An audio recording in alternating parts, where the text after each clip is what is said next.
Sais-tu quel petit insecte capable de se repérer grâce à la lumière du soleil a inventé l'agriculture et soigne ses congénères en détresse? Aujourd'hui, on va parler de la fourmi et de son intelligence dans Bête de science.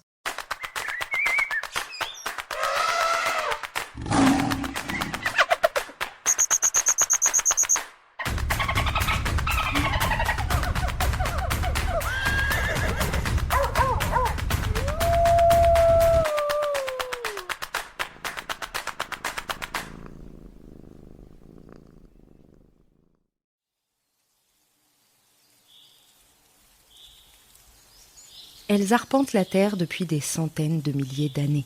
Au ras du sol, elles se livrent des guerres féroces, construisent des cités organisées et regorgent d'ingéniosité.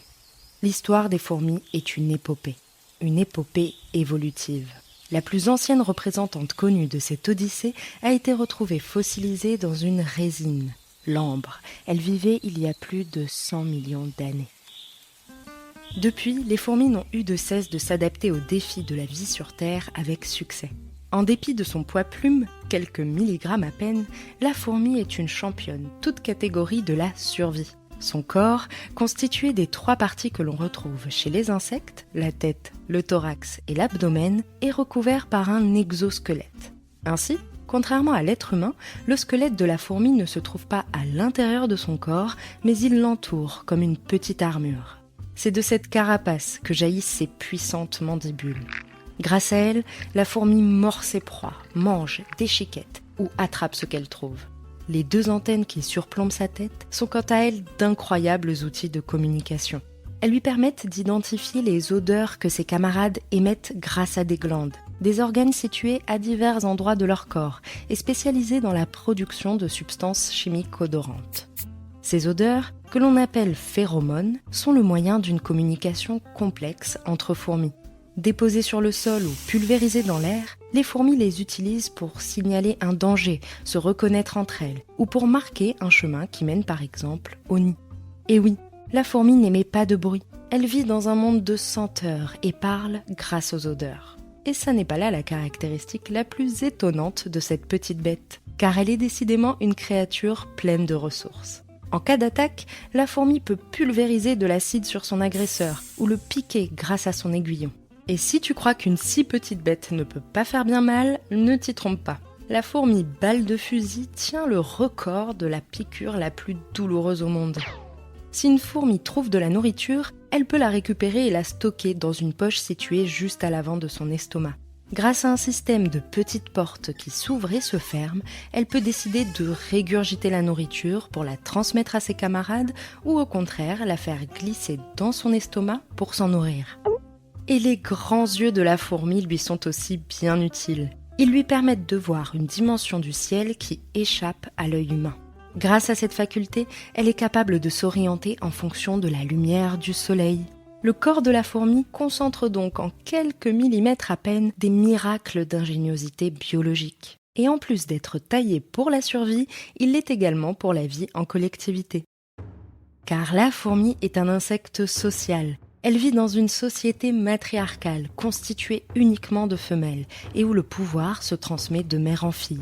Et chez les fourmis, on ne rigole pas avec l'organisation. Chacune a un rôle très précis à jouer au sein de la société. C'est ce que l'on appelle la division du travail.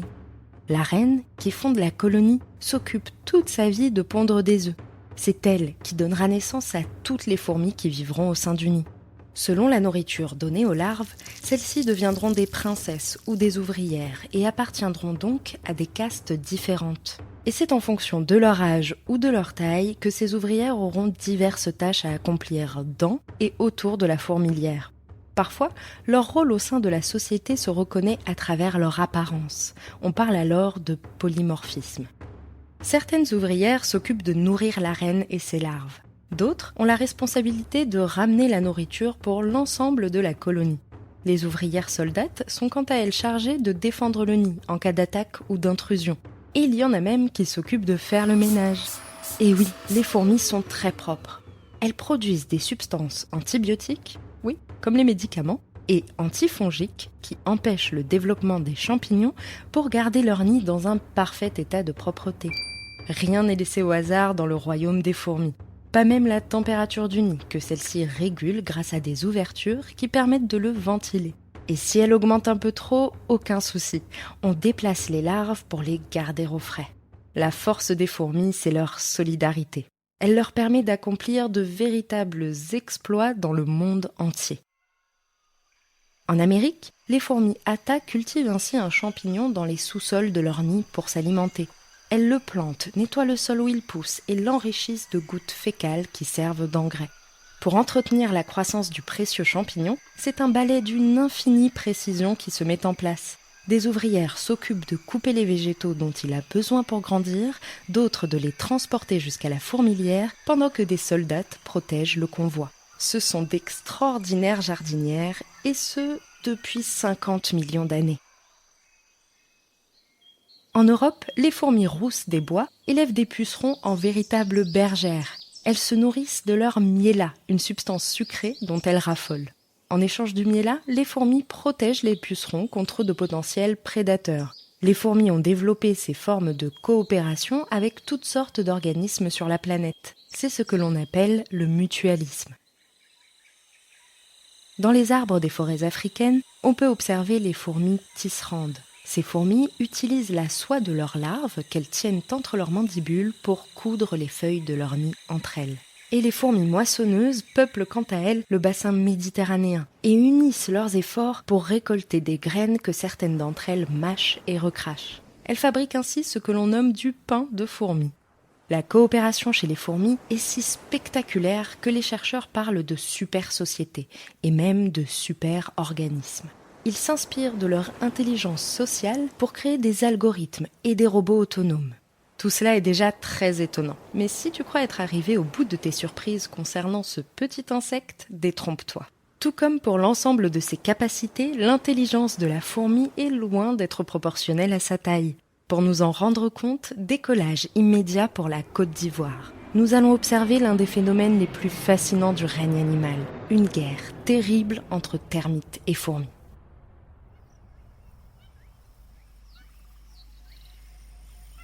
Nous voici dans le parc naturel de la Comoé, traversé par le fleuve du même nom. Sur les rives du fleuve s'étend une savane humide et boisée. La faune y est exceptionnelle et préservée grâce au travail assidu des conservateurs. Mais l'homme qui marche d'un pas décidé entre les herbes hautes n'est pas là pour observer les chimpanzés, les éléphants ou les autres animaux extraordinaires qui vivent ici.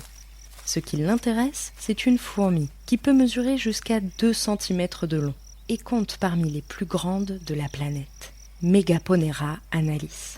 Car Eric Frank est myrmécologue, les fourmis, c'est sa spécialité.